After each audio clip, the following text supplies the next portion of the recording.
The Codex of Renewal, Humanity's Second Dawn. The Codex of Renewal, Humanity's Second Dawn. Chapter 1. The Sky Shifts. At first it was subtle.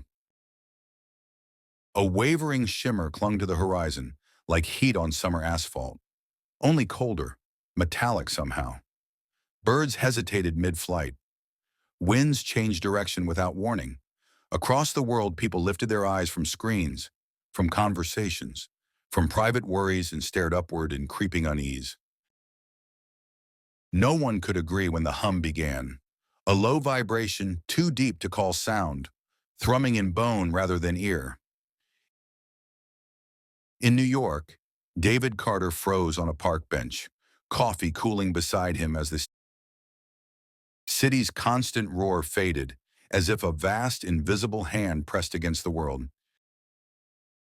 In London, Katie Miller dropped her folder of diplomatic briefs onto the pavement, ignored by passers-by now craning their necks at the trembling heavens. In Sydney, Tokyo, the Sahara and the Amazon, even on the ice of Antarctica, the sky rippled like a vast curtain being slowly drawn aside. And then it happened. From the upper reaches of the atmosphere, a formation materialized, not falling, not crashing, but arriving. Geometric leviathans the size of mountains glided into view, surfaces smooth as glass, silver blue under the sun, etched with golden tracery that shifted if one stared too long. Broadcast signals snapped to static. Every screen on Earth displayed a single symbol, a swirling spiral of light, simple yet impossibly deep, rotating against black. David's phone slipped from his hand, forgotten. On every sidewalk, in every office and living room, humans stood side by side, one species under a shared sky, trapped in the silent gravity of the unknown. The ships spread out over the continents, making no hostile move, unleashing no weapon. Their presence spoke louder than bombardment ever could. In Geneva, an emergency summit erupted into motion. Katie rushed inside the UN building, swept into a storm of languages and uniforms. We need communication protocols now. Is this an invasion? Where will they land? Why don't they speak? But nothing spoke, nothing except the spiral. At precisely 15:33 GMT, a voice, neither male nor female, more felt than heard, filled every device and every mind. Children of Earth, prepare for contact. That was all. The planet held its breath. Fighter jets scrambled, only to be grounded by invisible interference. Missiles refused ignition.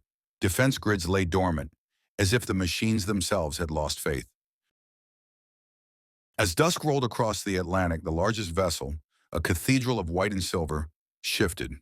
A beam of crystalline light speared downward, touching an open plain outside Geneva. Figures began to descend, walking on the column of light as though it were solid. They were tall, impossibly tall, and cloaked in pearl-white robes that shimmered against the twilight. Sapphire-blue undergarments flashed beneath every step. White gold bands gleamed at wrist and brow, each set with a single pulsing gem. At their head walked one who shone brighter than the rest, golden-haired, eyes deep as midnight oceans. Though his lips did not move, his voice resounded in every mind. I am Talon of the Pleiades, steward of worlds, guardian of life. Your planet is sacred. Your time is precious. Your choices now will echo beyond the stars. Humanity, its wars, wonders, and ordinary dreams, fell silent, waiting for what would come next. Nothing would ever be the same again. Chapter 2. First Descent. For 3 days the ships hovered, silent and patient. No new message followed. It was as though they were waiting for Earth itself to make the next move. Speculation raged. Religious leaders heralded judgment or salvation. Newborn conspiracy channels screamed invasion. Yet the sky remained unchanged until dawn of the fourth day. High over the Gobi Desert, a single vessel detached from the armada, drifting earthward like a shard of living sun. It settled without a whisper, stabilizing the dunes beneath it with a pulse of pale blue energy that fused sand into a vast glassy platform. World cameras rolled. David, now conscripted into an ad hoc envoy for his linguistic expertise, watched the feed from a bunker outside Geneva.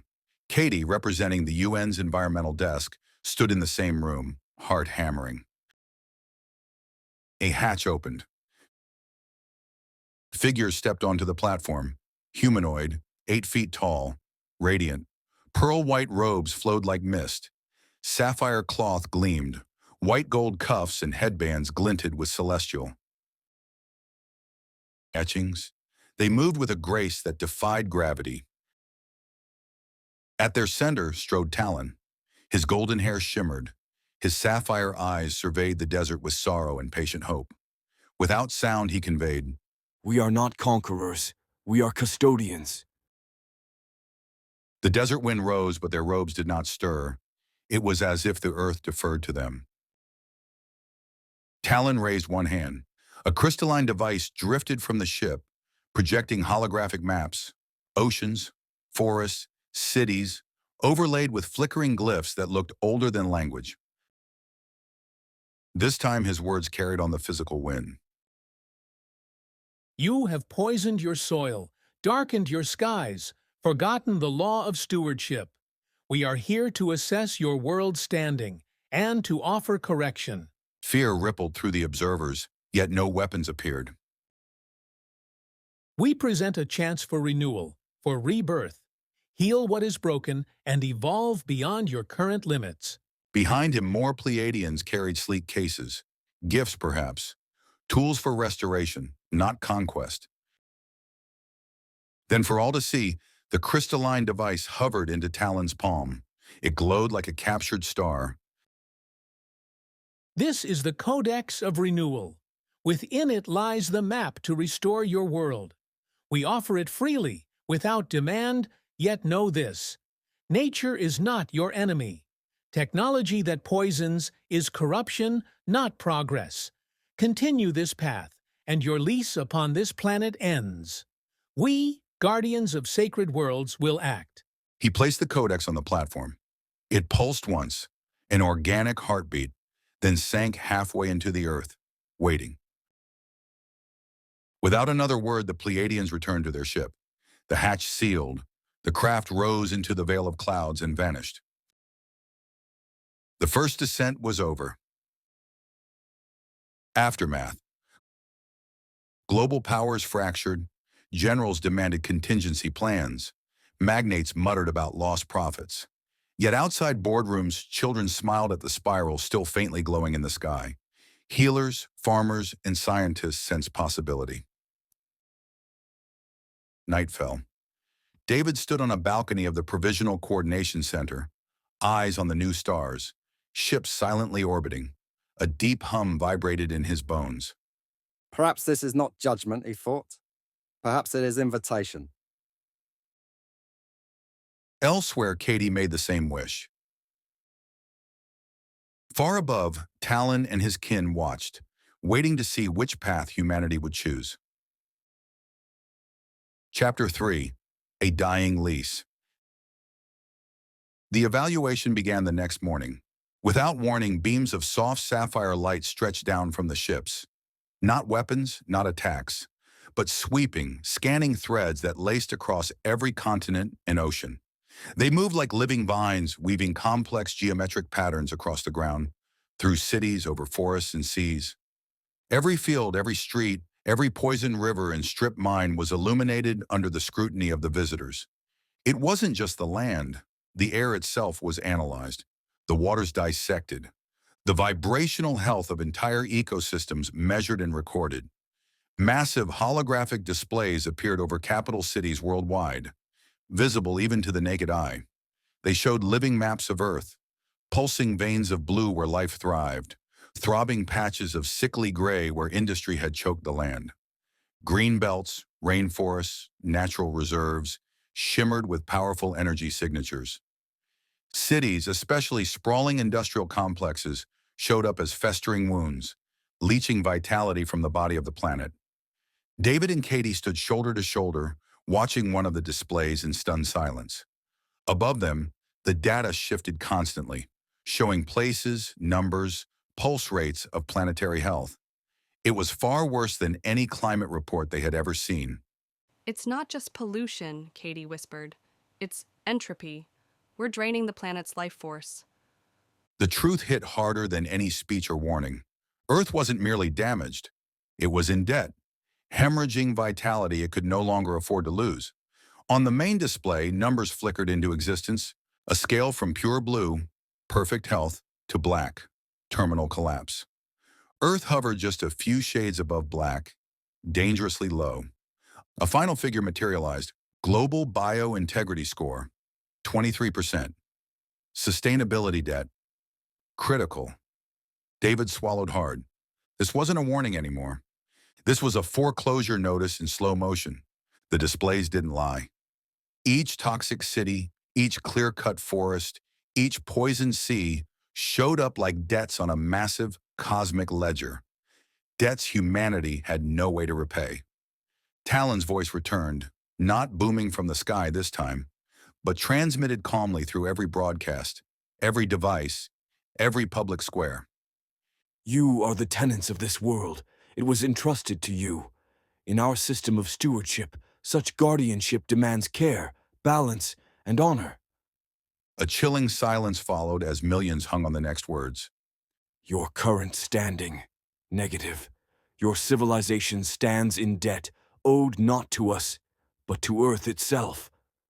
The statement shook the world harder than any explosion could have. Protests erupted immediately in some nations. People cried out, furious and afraid, blaming leaders, blaming each other. Stock markets plummeted. Governments scrambled to control the narrative. But the evidence hovered in the sky for all to see. There was no hiding anymore. No excuses, no denial. The Pleiadian Codex of Renewal, the small crystalline device left in the desert, began to emit signals, offering data streams showing how recovery was possible. Blueprints for energy cleansing, plans for rewilding the earth, medicine for sick rivers and dying oceans. But accessing it required humility, a willingness to change everything. In closed rooms, powerful men and women argued bitterly. Economic suicide, they raged. We'll collapse if we follow this codex. Others, quieter but firmer, whispered back, "We'll collapse anyway if we don't." At a special assembly, David and Katie, along with hundreds of others, were formally selected to act as envoys, translators between the Pleiadians and the fractured human governments. Standing at the threshold of something vast and terrifying, David felt the heavy truth settle in his heart. Earth was not ours to exploit. It was ours to care for, and we had failed spectacularly. The ships above made no more threats. They didn't need to. The eviction notice, David realized, was already written in the scars across the planet's surface. It was up to humanity to decide if it would sign its own demise, or tear it up and start anew. Chapter 4. The Codex opens. The desert winds howled softly as the small crystalline device, the Codex of Renewal, pulsed in the earth where it had been planted. For hours, no one dared touch it. No one even dared approach it. Military forces surrounded it with armored vehicles. Scientists encircled it with scanning equipment. Political delegates issued cautious statements about assessing potential risks. But the Codex waited, patient as a stone. Finally, at sunrise on the second day, a decision was made. David Carter, among a delegation of environmental scientists, linguists, and spiritual leaders, was selected to initiate first contact. It should be someone neutral, the UN director had said, someone without blood on their hands. David, clutching a datapad more out of habit than hope, stepped forward into the circle of light. Every camera on Earth watched. He knelt before the Codex and extended his hand slowly. The moment his fingers brushed the surface, the air shivered. The Codex bloomed open like a living flower, petals of crystalline light unfolding in slow, elegant spirals. From its heart rose a glowing orb of pure information, spiraling upward until it hovered at David's eye level. Inside the orb, vast landscapes flickered into view, dead oceans becoming clear blue again. Barren cities dissolving into green sanctuaries of trees and clean air. Machines unlike anything human hands had built. Soft, organic, singing with natural. Energy ... The images were intoxicating. A whisper filled David's mind. Not words exactly, but understanding. This can be your future. This is the world you were meant to inherit. But first, you must evolve. The Codex pulsed again, and new layers unfolded. Detailed schematics for terraforming devices that repaired ecosystems. Energy generators that worked in harmony with planetary resonance, drawing clean power without extraction or combustion. Medical techniques that healed both biological and environmental systems at once. Katie, watching from the observation tent, gasped. It wasn't just science, it was alchemy, blending spirit, matter, and mind into one living technology. The Codex's holograms shifted again, now showing something very different. Scenes of devastation, worlds once lush and alive, now barren and gray. Species vanished, rivers turned to dust. And then, worst of all, beings not so different from humans, clinging desperately to poisoned ruins, their technology still gleaming, but their spirits utterly broken. A deep pulse of sadness radiated from the Codex itself, a warning without words. Talon's voice returned, this time projected directly into every mind tuned to the Codex's activation. You stand at the crossroads of survival and oblivion. The tools to heal your world are offered freely. But know this.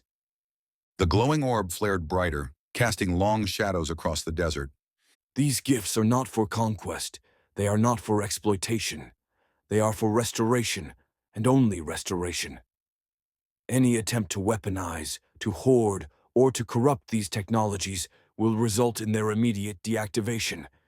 And should such violation occur, There was a pause, heavy with unspoken consequence. the stewardship of Earth will be revoked. David felt the weight of those words like iron on his chest. This wasn't a negotiation. This was a final offer. The Codex orb divided itself into multiple strands of light, sending copies to carefully chosen locations around the globe. Major universities, ecological centers, indigenous councils. Places where power was not concentrated in wealth or military strength, but in knowledge, care, and wisdom. Those who sought only power would find nothing but silence in the Codex's presence, but those who approached with humility would unlock miracles. David, still kneeling before the original Codex, closed his eyes. He saw for a fleeting moment a vision of Earth healed, forests taller than cities, oceans teeming with life, children laughing under skies so blue it hurt to imagine. It was possible, it was real, but it would demand everything. The old world, the toxic hollow shell of endless growth and endless waste, would have to die for the real Earth to live. He opened his eyes to find Katie standing beside him, face pale but determined. We can do this. She said quietly. We have to. David whispered back. Above them, the ships waited, silent, ancient, patient, watching to see if their offer would be accepted or betrayed. For the first time in recorded history, humanity faced a collective choice, and it did not choose as one. In cities around the world, hope ignited like wildfire. The Codex strands, glowing and pulsing with living energy, activated wherever they were placed in trust. Indigenous councils, independent environmental labs, hidden monasteries. They revealed technologies beyond imagination, machines that restored poisoned rivers in hours, devices that drew energy from the Earth's natural pulse without a drop of oil or a plume of smoke. In these places, the people celebrated, farms began to heal, children danced under clear skies they had never known. Old rivers, once dead, shimmered with the silver flash of returning fish. A movement began. The Renewal, they called it.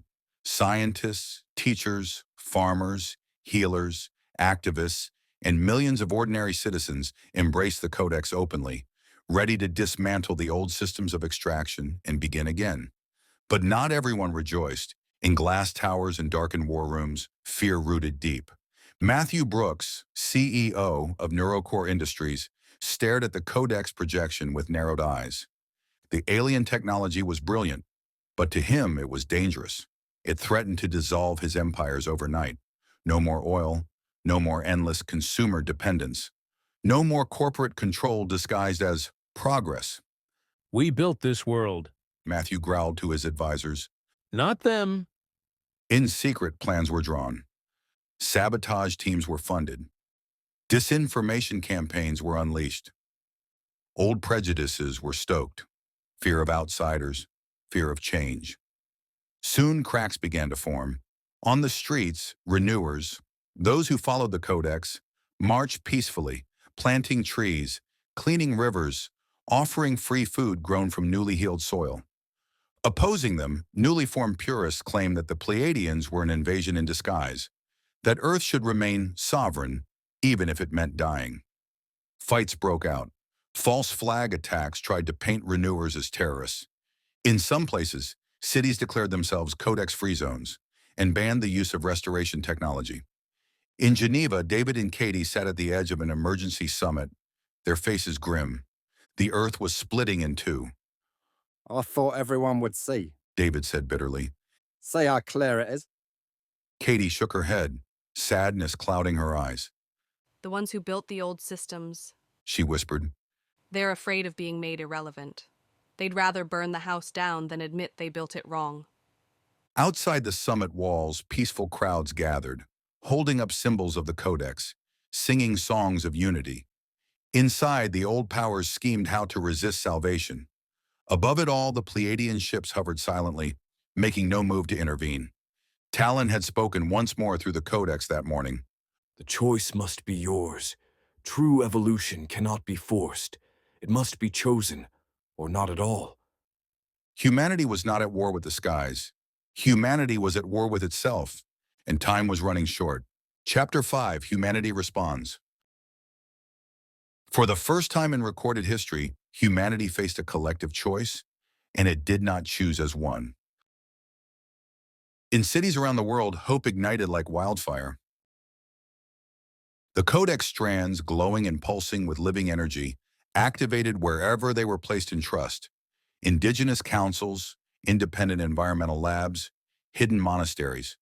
They revealed technologies beyond imagination. Machines that restored poisoned rivers in hours, devices that drew energy from the Earth's natural pulse without a drop of oil or a plume of smoke.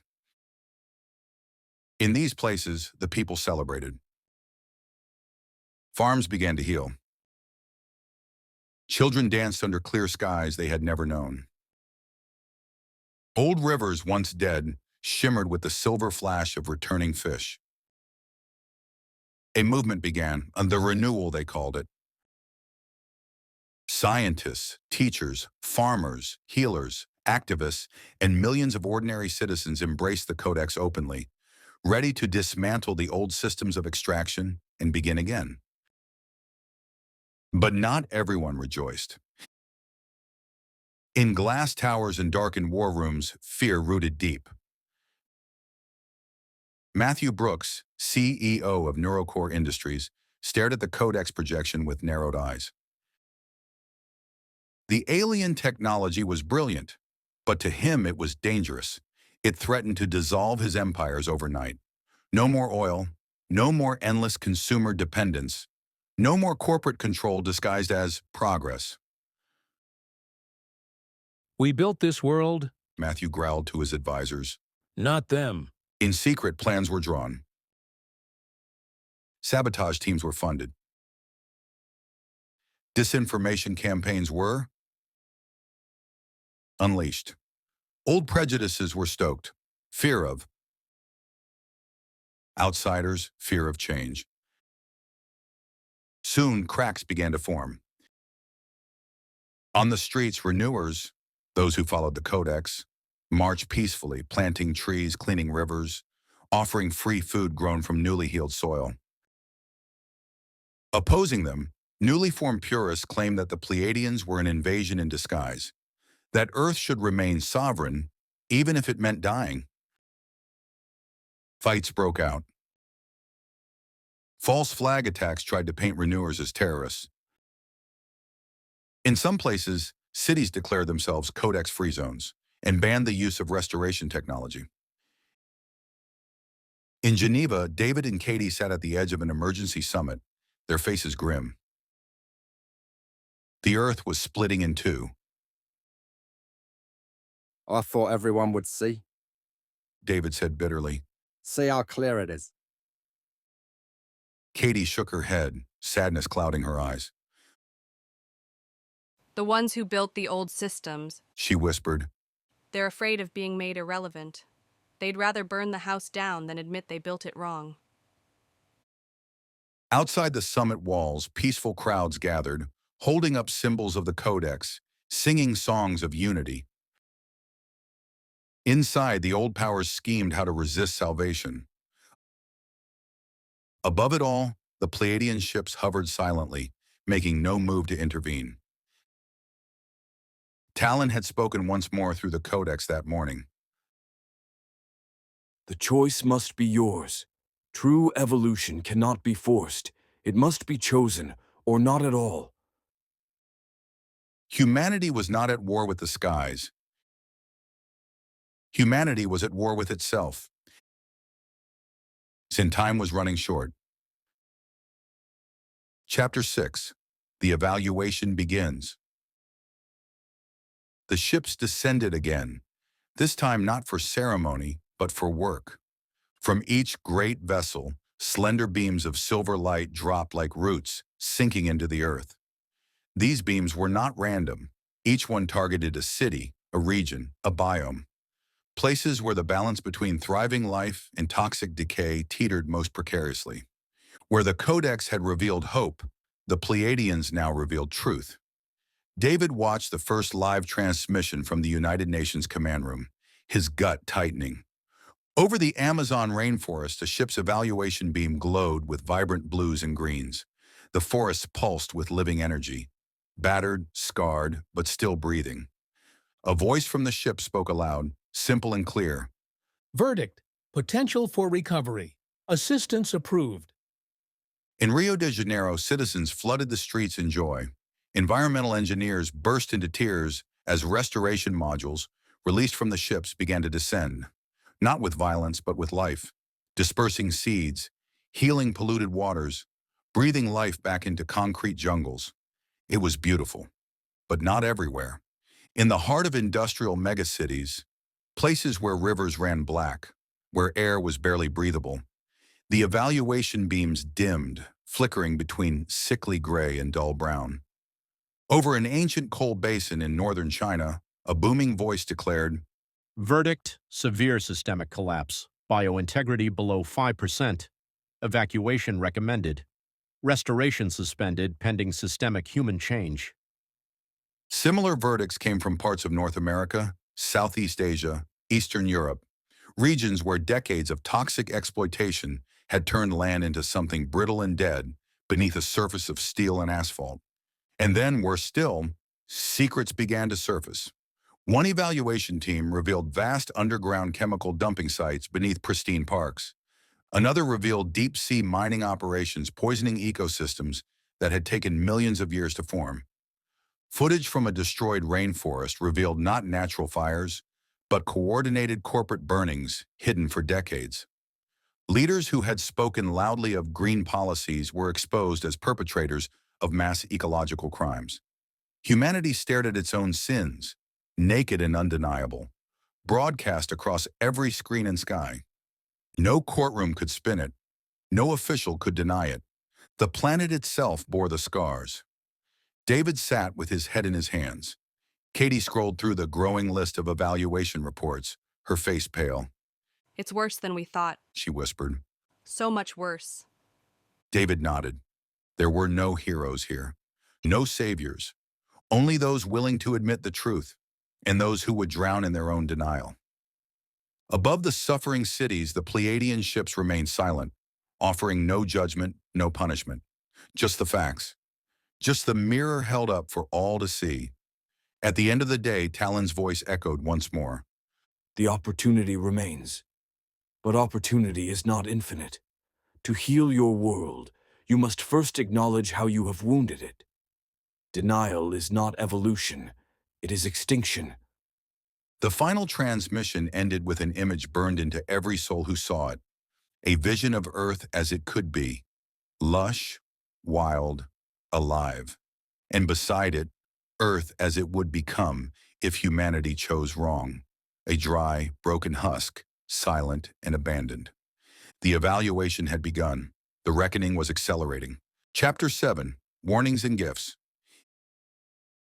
In the days following the evaluation, a strange stillness settled over the Earth.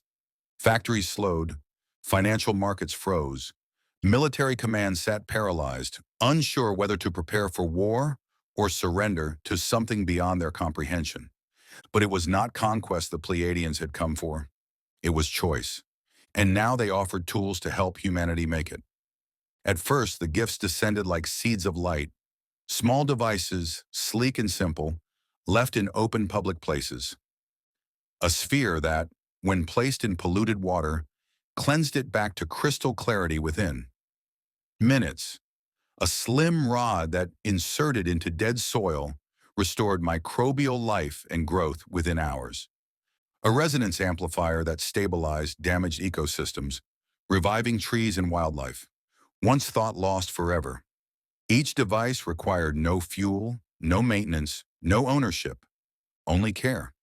David watched with wide eyes as a once dead stretch of the Hudson River, blackened for decades, began to shimmer blue again, fish leaping joyfully from its surface. Across the world, similar miracles unfolded. Fields turned green. Rivers ran clean. Skies grew clearer. Hope bloomed, but with the gifts came something else, something far less comforting. At an emergency summit held in the open air beneath the Geneva skies, the Pleiadians made their next move. Descending once more in a column of silver light, Talon stood before the gathering of Earth's leaders and envoys. His robes shimmered with the brilliance of the sun, and his voice carried a solemn gravity that silenced even the most cynical hearts. In his hands he held bands of white gold, each etched with shifting patterns of light. These are the truth bands, Talon announced, lifting one high so all could see. They bind not the body, but the spirit. He explained in clear and inescapable terms.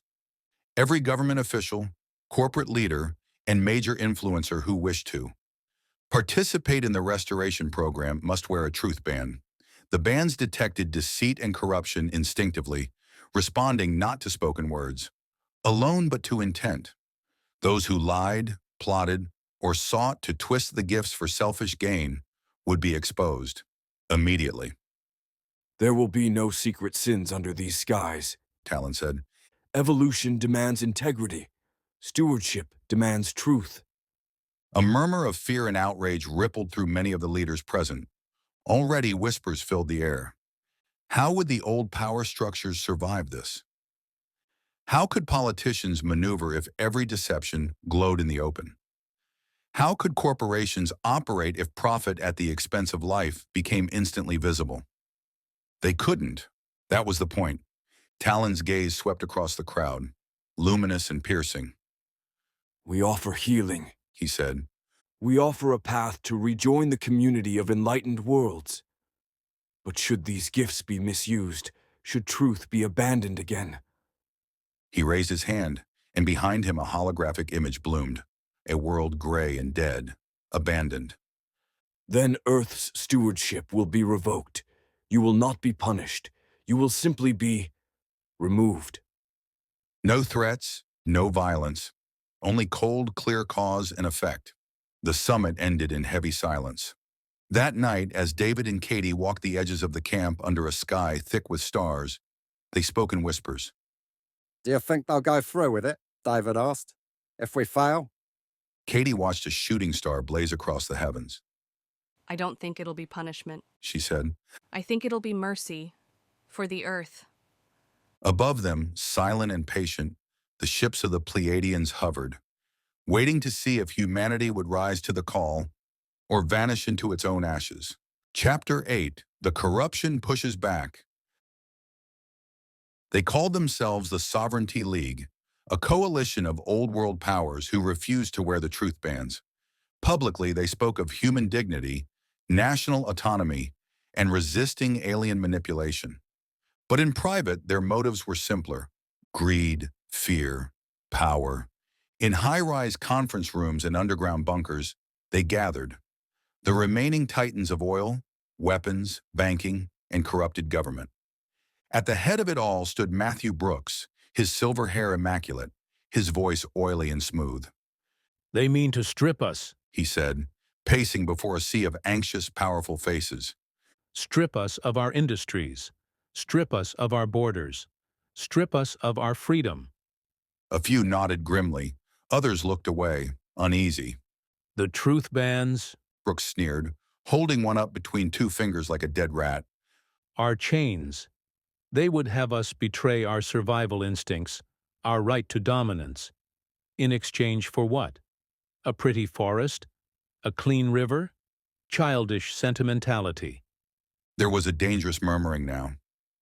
We built civilization by mastering the earth, Brooks continued.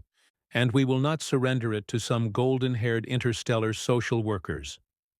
Around him, a new plan was forged. Sabotage Codex restoration efforts. Spread fear that the alien gifts were a trick. Discredit those who accepted the truth bands as traitors to humanity. Already, disinformation networks flooded social media. Videos faked alien attacks. False documents accused renewers of secret deals with the Pleiadians. Fear grew like a cancer. Meanwhile, on the other side of the world, renewal movements flourished. Farmers restored dying land. Healers reversed illnesses caused by pollution. Children born under cleaner skies laughed and played in ways unseen for decades. David and Katie moved between embassies and renewal camps, doing what they could to coordinate. But they felt it. The rising pressure, the growing divide. Katie slammed a folder down onto the table of a briefing tent one evening, her face flushed with frustration. They're poisoning people's minds faster than we can heal the ground. She hissed.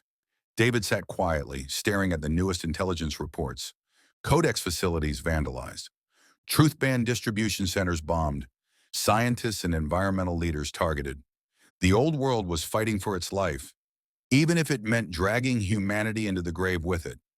Above, silent and still, the Pleiadian ships hovered. Talon watched. He did not intervene. He did not command. This was the law of stewardship. Free will must be honored, You must choose your evolution, he had said. or your extinction. And so humanity chose, and faltered. The war for Earth's soul had begun. Not a war of guns and missiles, but a war of truth versus fear, hope versus hunger, love versus greed, and it would not be won easily. Chapter 9, The First Light. The world had been teetering on the edge of despair. For weeks, hope and fear waged silent battles across every continent. But on a morning thick with mist, something changed. It began quietly, almost without witnesses. In the heart of what was once called the Chernobyl exclusion zone, a place written off as irredeemably poisoned by human arrogance, life stirred. At dawn, the first renewal engineers arrived at the perimeter of the old ruins. Clad not in radiation suits, but in simple environmental tunics woven with Codex materials, they stepped lightly onto the dead land. A small device, no larger than a lantern, was placed into the soil. It vibrated once, softly, and a ripple moved outward, unseen but unmistakable. The earth sighed. Beneath their boots, the ground shifted. Not violently, but as if awakening from a long, cruel slumber. Cracks formed, but not of collapse, of growth. Tiny green shoots pushed up through soil that had once been too toxic to sustain even insects. Wild grasses, delicate and shimmering, carpeted the blackened earth in minutes. The renewal team stepped back, staring in disbelief as trees, real trees, sprouted from the ground, growing inches by the second, leaves unfurling to catch the weak sun.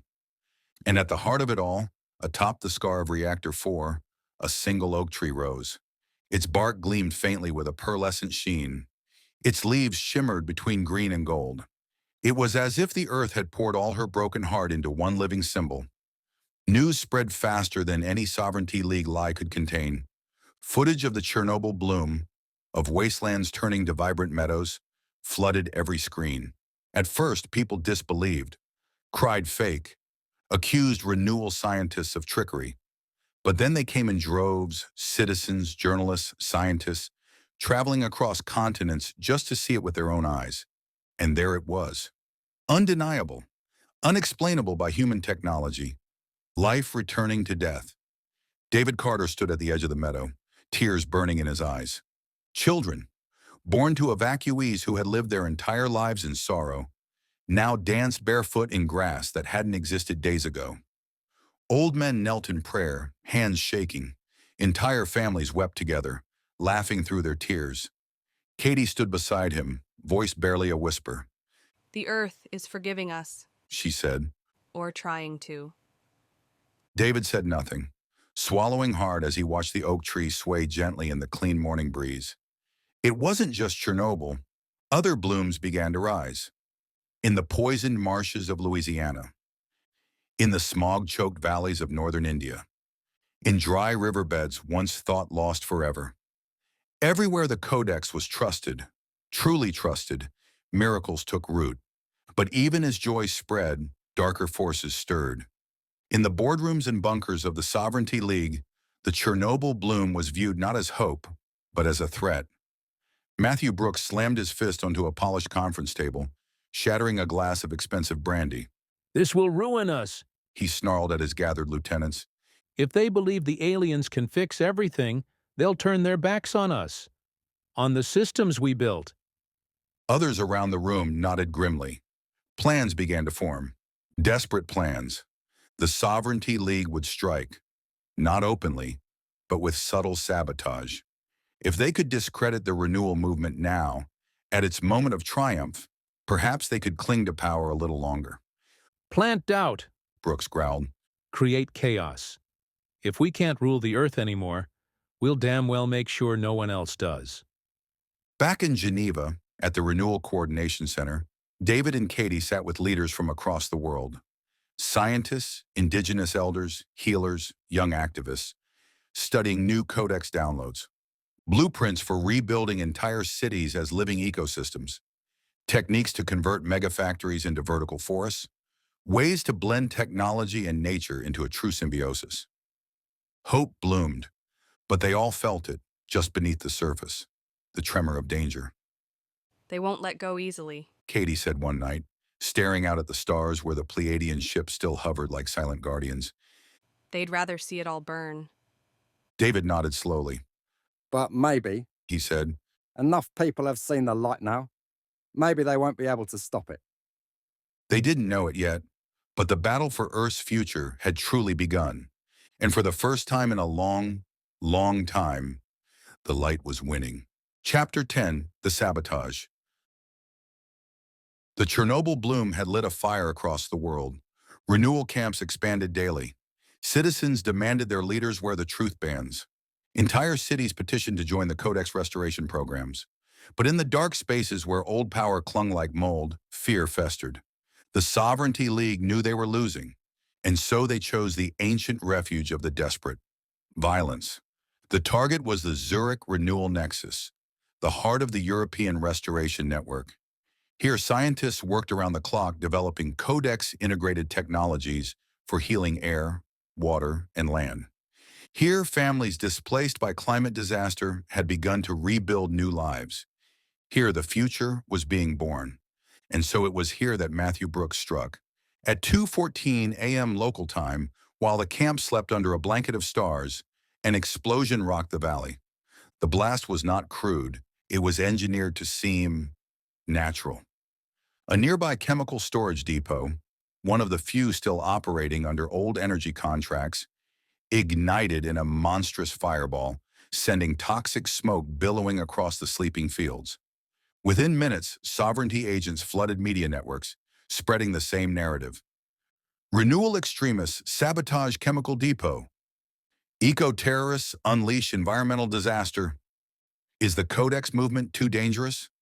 Footage was doctored. Audio was falsified. The goal was clear: turned public opinion against the renewal before it was too late, but they hadn't counted on two things. First, the truth bans.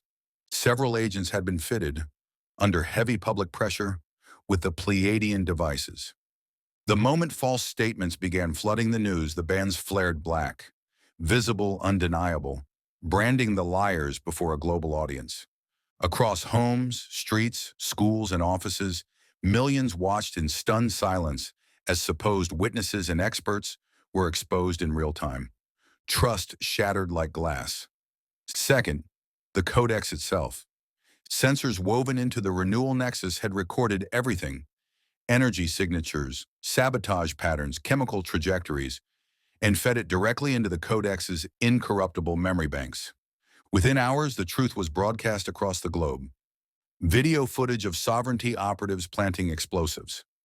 Audio recordings of orders given to frame the renewal. Proof that the explosion was a desperate, calculated attack. The backlash was immediate. Governments once on the fence broke away from the League in disgust. Cities declared themselves renewal sanctuaries. Ordinary citizens, the farmers, teachers, builders, parents, rose up in furious protest against the last remnants of the old world. David and Katie stood among the survivors of the Zurich Nexus, coughing from the smoke but alive, staring at the rising sun over the wreckage. They tried to kill hope. David whispered. Katie, dirty and exhausted, placed a hand on his shoulder. But they only made it stronger. She said. All around them, renewal workers emerged, not beaten, but burning with a new determination. Already they were deploying Codex devices to cleanse the air, heal the soil, rebuild what had been destroyed. Already they were choosing life over fear. High above, aboard the Pleiadian vessel orbiting the wounded Earth, Talon watched in solemn silence. The humans had been tested, and though they had faltered, though darkness had tried to reclaim them, they had risen. Chapter 11, Earth's Verdict Nears.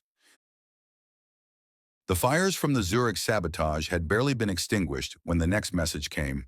It appeared in the sky at dawn, not spoken, not broadcast through devices, but etched across the clouds themselves in letters of glowing sapphire light. Final evaluation imminent. Choose your future. The stewards. Across every continent, every island, every lonely outpost, the words hung in the sky for 1 full hour. Enough time for the entire human race to read them. Enough time for every heart to feel the weight of them. At the Renewal Coordination Center in Geneva, David stood frozen, staring at the message. Katie, her face pale but determined, gripped the edge of the table until her knuckles turned white. Final evaluation, She whispered. How much time do you think we have? David didn't answer. No one knew. Talon had said from the beginning, evolution cannot be forced. The Pleiadians would not interfere with Earth's free will, but they would judge its stewardship. And now that judgment was almost upon them. The world split into 2 great tides. The first tide, hope. In cities where the Codex had been embraced, the momentum was unstoppable. Skyscrapers were dismantled to create vertical forests. Oceans were seeded with algae blooms designed to cleanse carbon and restore life. Vast deserts bloomed with water, green fields unfurling across the sand. Healing centers taught people how to live with the earth, not against it. Children learned the new ways faster than anyone, planting seeds, purifying water, tending to living machines that worked with nature's flow. Everywhere the Codex was trusted, miracles continued. Earth began to breathe again. The second tide, fear. In strongholds of the Sovereignty League, chaos reigned. Rogue factions launched desperate attacks against renewal sites. Old propaganda resurfaced, sowing division and paranoia. Armed militias roamed the wastelands of abandoned industrial cities, clinging to the crumbling symbols of their old power. Some regions declared independence from alien influence, sealing themselves off from renewal zones, rejecting Codex assistance. In those places, rivers stayed poisoned, air stayed black, children coughed and starved, and the earth turned away. Talon descended once more, not in person, but through a radiant projection across the renewal hubs. His image, tall and luminous, spoke words heavy with finality. Your world stands at a crossroads not of technology, but of spirit. You were given stewardship. You chose exploitation. Now you are given one last chance. Evolve into caretakers, or be removed from the cradle you have wounded. The earth is sacred. It will survive without you if it must. Your time to choose is almost gone. Then the projection faded, leaving behind only the faint golden hum of the Codex pulsing through the earth. In Geneva, David looked out over the renewal fields beyond the city walls, fields where food grew without pesticides, where birds nested freely, where humans worked with nature again instead of crushing it. He turned to Katie. We have to show them, He said. not just tell them. Show them that a better world is already here. Katie nodded fiercely. Then let's move faster. Teams mobilized, restoration efforts tripled. The renewal movement poured everything it had into healing as much of the planet as possible before the final judgment. And for the first time in human history, not for wealth, not for power, not for conquest, humanity raced against time to save something bigger than itself. High above in the great ships the Pleiadians watched, Talon stood at the heart of the council chamber, his golden eyes reflecting the blue and green orb of Earth hanging in a luminous field before him. They struggle. One of his companions said. Talon inclined his head. Struggle is growth. He answered. The verdict was not yet sealed, but the hourglass had nearly emptied. Soon the Earth would be weighed, and the future would be chosen. Chapter 12, Split in the Crowd. The split was no longer political. It was no longer ideological. It was existential. Two Earths now lived side by side, but only one would survive. In the renewal zones, life blossomed faster than anyone had believed possible. Cities rewilded almost overnight. Concrete plazas gave way to vertical gardens. Solar lakes shimmered in the heart of once polluted industrial centers. Highways were dismantled and replaced with green corridors where people walked, cycled, and let the land breathe. Codex devices amplified nature's healing, not replacing ecosystems, but nurturing them. Children born under renewal skies exhibited something remarkable: faster learning, stronger immune systems, emotional sensitivity once thought impossible. The Earth itself seemed to sing where renewal was embraced. But beyond the green borders, the sovereignty zones collapsed into chaos. Without Codex assistance, their lands grew harsher by the day. Crops failed as depleted soils cracked open. Rivers dried or turned to sludge. Diseases surged as pollution concentrated unchecked. Fear ruled. Leaders screamed of alien conspiracies and traitorous collaborators. Militias enforced crumbling authority with violence and terror. Brooks, cornered and aging, made one final broadcast to the sovereignty strongholds. We will never submit. He roared from a bunker deep beneath a ruined city. Better to reign in ashes than to serve in chains. But few were left to listen. Most of his followers were too sick, too hungry, too broken to care. Ashes were all he had left. In Geneva, David stood atop a terrace overlooking the Renewal District, watching as the sunset painted the gardens and rivers with golden fire. Katie joined him, silent, the wind tugging gently at her jacket. It's like two planets, David said finally. two different futures, both happening at once. Katie nodded slowly. One is healing. She said. The other is dying. They watched in silence as a flock of birds crossed the evening sky, their flight weaving between old skyscrapers now wrapped in vines and flowers. Hope and death, wing to wing. Talon's final transmission came at midnight. Projected across the renewal zones, his voice resonated inside every heart. The final hour draws near. The earth will be weighed not by your intentions, but by your actions. Prepare for evaluation. No anger, no judgment, only truth. And so humanity prepared, some by planting seeds, some by raising weapons, some by praying to forgotten gods under unfamiliar stars. At the Zurich Renewal Nexus, rebuilt stronger than ever after the sabotage, David and Katie gathered with leaders from every surviving Renewal community. They laid out final plans: accelerate Codex deployment, protect vulnerable zones from sovereignty raids, expand natural corridors to link Renewal cities globally. It was a race against time, not against an enemy, but against the weight of humanity's own past. In the wastelands, Brooks and his last loyalists prepared for their final stand. He no longer spoke of hope. He spoke only of survival, of vengeance, of rage. And the earth itself seemed to recoil from his presence. The rivers would not sing for him. The winds would not lift his banners. 2 Earths, 2 futures, 1 decision left. And the hourglass, Talon knew as he watched from the stars, was almost empty. Chapter 13, Collapse or Rebirth. The world cracked wide open. Across the poison zones, the old systems finally broke under their own weight.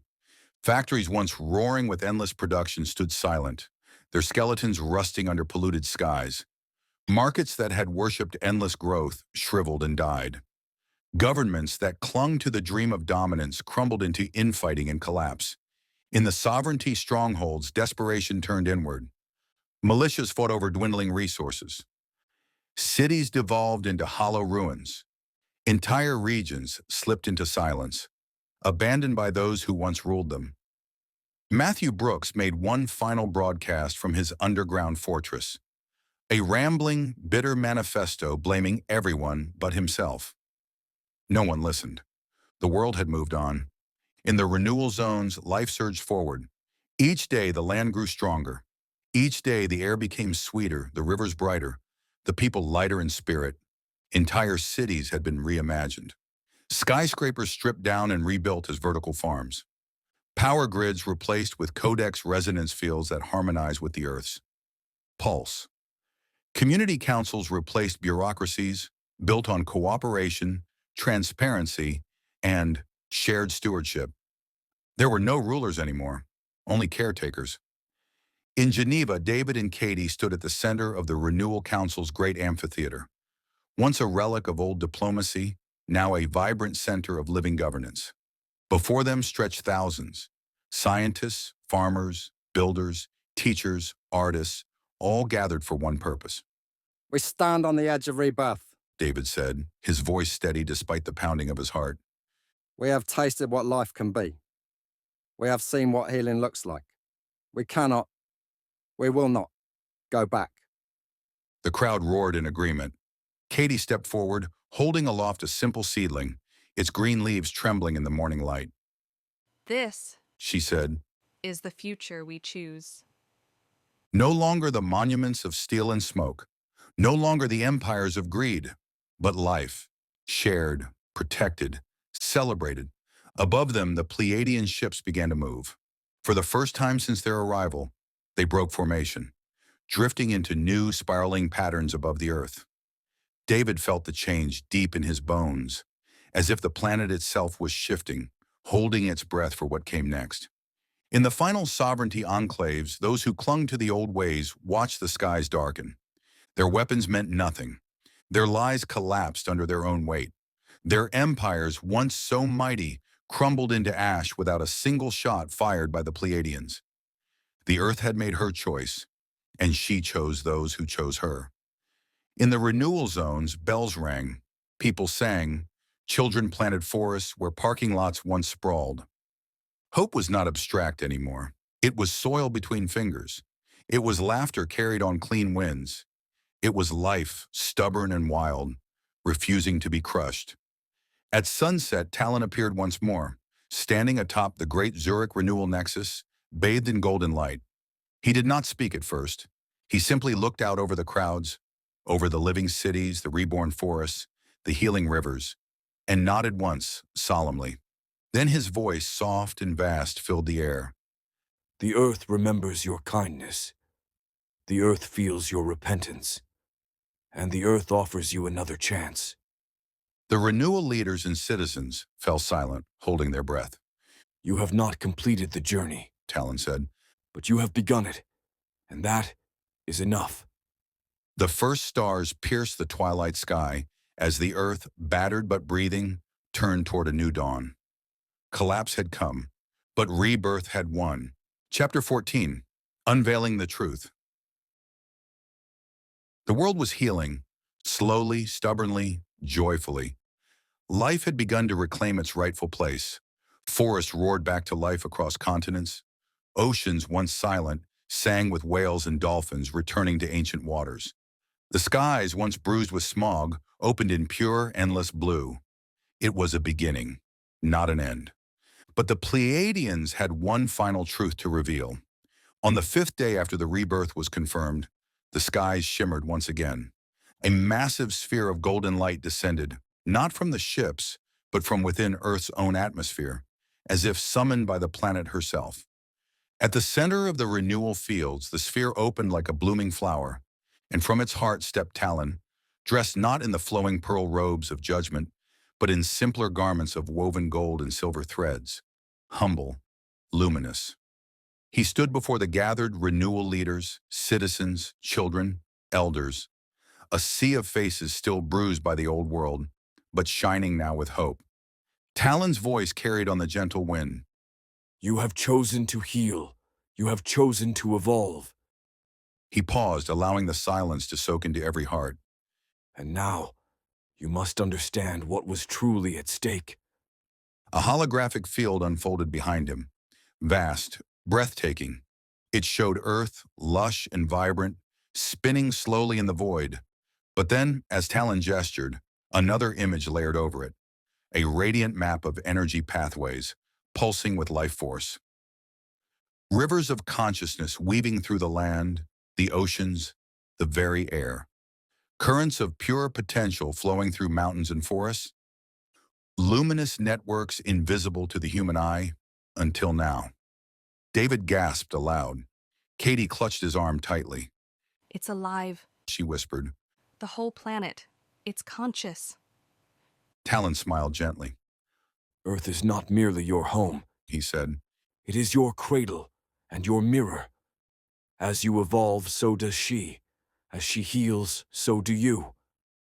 The toxins you spread into her rivers, you also spread into your blood.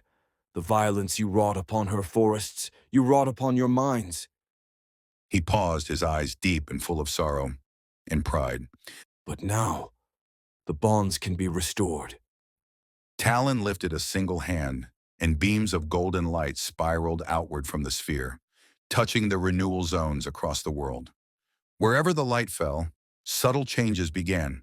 Children laughed and fell into spontaneous telepathic games, sensing each other's. Thoughts like songbirds singing. Elders who had carried sorrow for decades suddenly wept and released their burdens. Seeds planted in the new fields sprouted instantly, responding to human love and intention. Rivers flowed faster, clearer, as if aware of the hands that blessed them. David staggered, feeling a strange warmth blossom inside his chest. Not physical, not emotional, but something deeper. An awakening. The Codex had not just offered tools for healing the planet, it had offered the blueprint for humanity's next evolution. Not through machines, not through domination, through harmony. Talon's final message filled the air. You are capable of becoming more than you have ever dreamed. Telepathy, empathy, communion with life itself. These are not gifts from without. They are your birthright, long dormant. The earth is your teacher. Heal her, and she will heal you. He stepped back into the golden sphere, which closed gently around him. We will return, when you are ready, to join the greater family of worlds. Until then, grow, heal, remember who you are. The sphere rose slowly into the heavens, dissolving into 1,000 sparks of light that rained down upon the healing earth. David stood, tears streaming down his face, as he felt, truly felt, the song of the world rising around him. Not words and not images, a vibration, a promise, a future, not given but earned. Chapter 15, Redemption Acts. The world moved like a rising tide, not driven by fear, not commanded by force, but lifted by a new understanding. Earth was alive, and humanity was finally ready to live with her, not above her. The first great redemption acts began within days of Talon's final transmission. In the scorched deserts of Africa, teams of farmers and children planted the Great Green Wave, a living corridor of trees, hundreds of miles long, designed to heal the soil and call back the rains. The Codex devices, now fully unlocked, sang into the roots of the newborn forests, accelerating growth without forcing it, nurturing without dominating. Within weeks, a desert that had been dying for centuries began to pulse with green veins of life. In the heart of South America, the rivers turned silver once more. Massive efforts led by indigenous elders and renewal scientists worked hand in hand. Polluted tributaries were treated with Codex biofilters. Forest canopies, once stripped bare by greed, exploded into brilliant rainbows of flowers, vines, and sacred trees. Ancient species long thought extinct were sighted again. Jaguars, giant otters, rare orchids blossoming by the millions. In the sprawling ruins of old industrial zones, Detroit, Wuhan, Manchester, Johannesburg, renewal teams and ordinary citizens dismantled the relics of the old age. Steel and concrete gave way to gardens, art installations, lakes, and communal living spaces where people learned not just how to survive, but how to thrive together. The earth responded. Air so clean it smelled electric after the rain. Birds flocking back in numbers unseen since before the rise of cities. Whales singing deeper, richer songs that traveled through oceans now vibrant with life. David and Katie traveled tirelessly, moving between restoration zones, helping coordinate the great redemption acts. They stood atop once toxic fields and planted seeds by hand alongside farmers and children. They kneeled beside polluted streams and released Codex resonance stones, watching the waters shimmer back to clarity. They sang, they wept, they celebrated. One evening beneath a sky so clear that the Milky Way looked close enough to touch, David and Katie camped among a group of young renewal volunteers. A fire crackled, music drifted through the cool night air. Not electronic beats, but human voices, ancient and free. David leaned back, gazing at the stars. I wonder if they're watching us now, he said, smiling. Katie, resting her head on his shoulder, nodded. I think they are, but more importantly, the Earth is watching. They fell into a comfortable silence, letting the universe breathe around them. The redemption acts were not miracles granted from above. They were the acts of humans choosing, every day, every hour, to be more than they had been taught to be, choosing to listen, choosing to heal, choosing to love a world that had never stopped loving them, even through the worst of their betrayals. High above in the silent reaches beyond Earth's atmosphere, the Pleiadian ships drifted like sentinels of ancient hope. Talon stood at the great observation deck, hands folded behind his back, watching as green fire spread across the planet. Not destruction, but renewal. A young member of the council approached. They chose well. The youth said, awe in her voice. Talon smiled faintly, the kind of smile born from eons of watching worlds rise and fall. No, He said quietly. they chose love, and love chooses well. And so the earth turned, not toward oblivion, but toward a future reborn in light and life.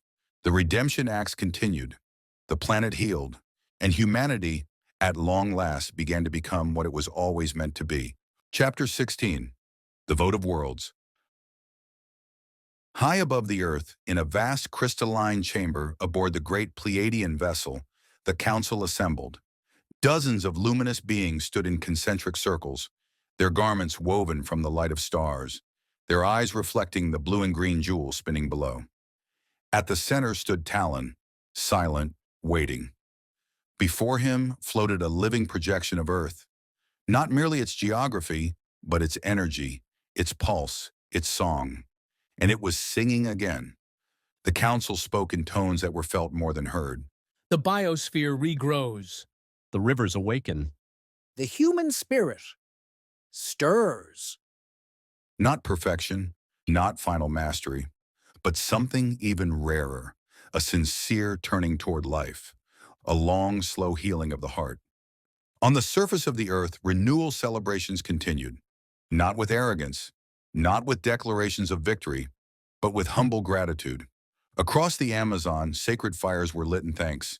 In the steppes of Mongolia, herders sang to the wide, breathing sky. In the broken cities reborn as gardens, children raced barefoot through fields of wildflowers. And in places where ancient wisdom had survived the storms of empire and modernity, the old prophecies stirred once again. Among the Hopi mesas of the American Southwest, elders gathered in circle, speaking softly in the dawn light. They spoke of the great purification, a time foretold when humanity would be tested, when the earth herself would call her children back to balance. Now, they said, the call had been answered, not through fire and flood, but through the quiet, stubborn healing of the spirit. Across the red deserts of Australia, under the endless stars, Aboriginal elders sang the old Dreamtime songs. They sang of the rainbow serpent, weaving its way through the earth once more, breathing new life into the veins of the land. For them, this was no surprise, and the earth had simply kept her ancient promises. In Geneva, David and Katie stood on the balcony of the Renewal Hall, overlooking gardens that stretched to the horizon. They watched as families planted trees together, as artists painted great murals of Earth's rebirth, as healers tended to fields of medicine grown wild and free. It's bigger than any of us ever understood. David whispered. Katie smiled, tears in her eyes. The Earth was never just a place, She said. it's family. Back in the council chamber above, Talon raised his voice, calm and sure. The Earth's children have begun their return to stewardship. They have chosen not conquest, but care. They have remembered their forgotten bond with life. The council's great ring pulsed with soft, golden light, the signal of consensus. The vote was cast. Earth would be welcome, not as a conquered territory, not as a broken world, but as a new voice in the great choir of living worlds, a voice that had tasted death and chosen love instead. The ships would remain for a time, quietly supporting from afar. But the real work, the real future, now belonged fully to humanity. No more landlords, no more judges, only kin. As the first true stars of night pierced the sky over the healing earth, a soft rain began to fall, not in sorrow but in blessing. And in every renewal camp, every forest, every village, people tilted their faces to the sky and wept for the sheer, impossible beauty of beginning again. Chapter 17. The Garden Reclaimed. The earth exhaled, when the world blossomed anew, not in thunder, not in fire, but in quiet miracles spreading like ripples across a still lake. In the former concrete wastelands, towering vertical gardens now wove green cathedrals into the skyline. Vines danced along old skyscraper skeletons, wrapping rust and glass in living tapestry. Bees buzzed joyfully between rooftop meadows and sun-drunk orchards. Cities no longer roared with the grind of machines. They sang, with laughter, with music, with the rustling of a billion leaves. Oceans shimmered with life. Great pods of whales traveled freely through clear waters. Coral reefs, once bleached and brittle, exploded into rainbows of new life. Ancient sea turtles returned to shores where no human dared once hope to see them. Across Africa and Asia, across the Americas and Australia, the deserts greened. The great green wave had spread beyond human expectation. A living river of trees, winding its way across continents, calling rain from the sky, stitching fractured ecosystems back together with patient, urgent life. Elephants roamed new forests. Wolves sang again beneath stars brighter than any memory. Monarch butterflies painted entire valleys in flowing orange and gold. But it was not just the earth that had changed. Humanity had changed too. In the renewal cities, there were no more prisons, only schools of empathy and stewardship. There were no more kings, no billionaires, no warlords, only councils of gardeners, healers, teachers, builders. People no longer fought to own the earth. They rose each morning asking how they might serve it. Every child was taught to listen, not just with ears, but with heart and spirit, to the songs of wind, water, and stone. David walked through the humming streets of Geneva one afternoon, past murals blooming on every wall. Visions of forests, rivers, stars and children carrying seeds. He paused as a group of children planted a fig tree in the center of the old city square. An old man, once a corporate lawyer, now a humble gardener, handed each child a handful of soil, whispering words of blessing into the roots. David knelt beside them, digging his hands into the rich, living earth. Katie joined him, her hair woven with wildflowers gathered along the riverbanks. They planted the tree together, laughing like children, tears of joy running down their faces. Above them, the first blossoms unfurled, catching the golden light. All across the world, the same story unfolded. Crops grew without pesticides. Energy hummed invisibly from natural resonance fields, never poisoning the land. Medicine flowed from the earth herself.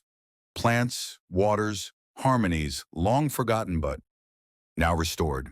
Cities merged into forests. Towns melted into meadows. Villages blossomed atop rivers like lotus flowers. It was not utopia. There was still work. There were still mistakes. But there was no longer a war against the earth or against themselves. High in the heavens, Talon stood once more before the Pleiadian council. He did not speak. He did not argue. He simply gestured toward the blue and green world below. The council, in silent unity, bowed their heads in reverence, not to power, but to the courage it took for a wounded world to choose love over fear. Earth would not merely survive, Earth would thrive. And one day soon, her children would walk among the stars, not as conquerors, but as caretakers, gardeners of life across the galaxy. But for now, they were home, and home was enough. Chapter 18, The Cosmic Invitation. The Earth had healed. The renewal was no longer a movement. It was simply life now. Forests whispered across once dead plains. Cities danced with green and gold, woven seamlessly into the land. Oceans sang, mountains breathed. The skies glittered with stars, clear and ancient and new. Humanity had remembered itself, not as rulers, not as parasites, but as children of the earth, and perhaps soon of the stars. The great ships returned on the eve of the equinox. They did not descend with thunder. They did not announce themselves with fear. They appeared like great silver moons, gleaming gently against the velvet night. And this time there was no panic, no scrambling armies, no denial. The world stood still, in wonder. From every village, every renewal city, every mountaintop, people lifted their faces toward the sky, smiling, laughing, weeping with gratitude. Children waved banners woven from vines and flowers. Elders knelt in prayer and joy. The earth herself seemed to lean upward, as if greeting old friends returning after a long, painful separation. At the heart of Geneva's Renewal Square, a gathering formed, not commanded, not organized, simply called. David and Katie stood among the thousands, hands clasped, hearts pounding.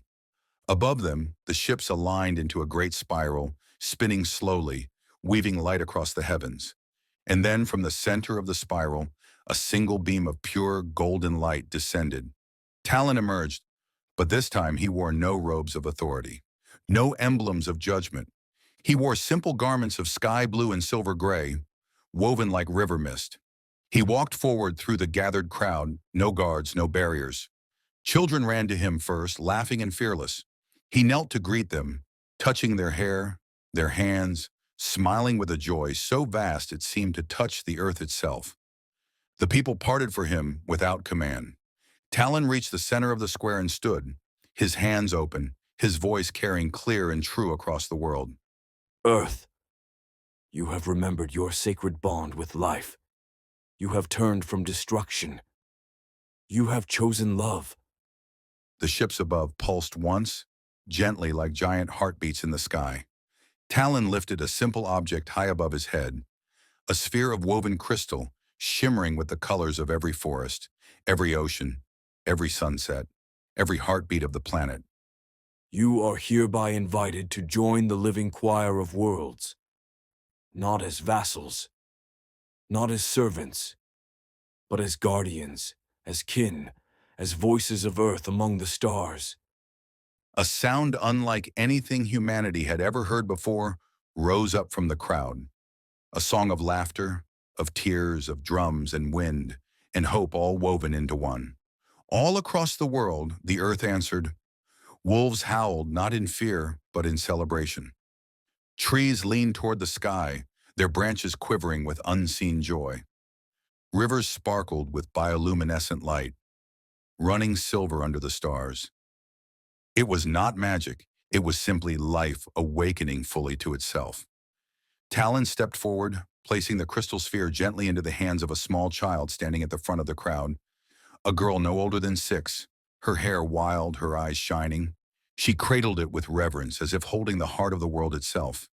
It is yours now. Talon said quietly. Guard it well. He turned once more to the gathered people. We will walk beside you, not ahead of you, not above you, beside you. He smiled, a smile so deep, so ancient, so full of love, that it seemed the very stars leaned closer to hear it. The universe awaits your voice. Sing wisely. The ships began to rise, slow and graceful, carrying the council home among the stars. But they left something behind, not technology, not weapons. They left trust, and something even rarer, belonging. That night, humanity did not return to their homes as they once had. They danced under the open sky. They planted gardens by starlight. They sang songs not in one language, but in all languages at once, blending cultures, histories, dreams.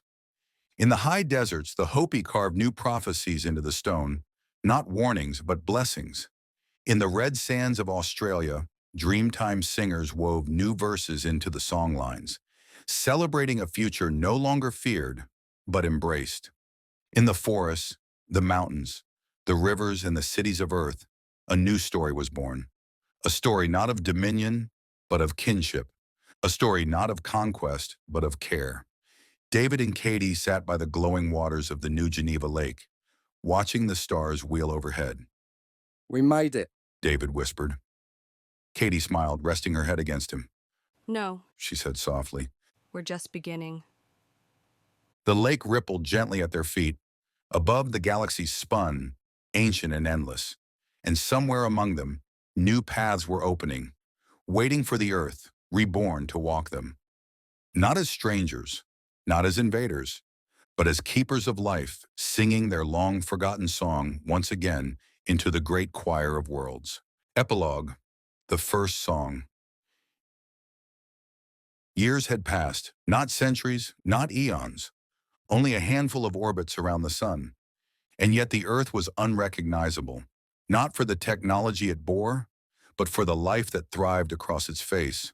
Forests rolled across continents like oceans of green. Rivers ran pure and wild, braided with fish, shimmering with laughter.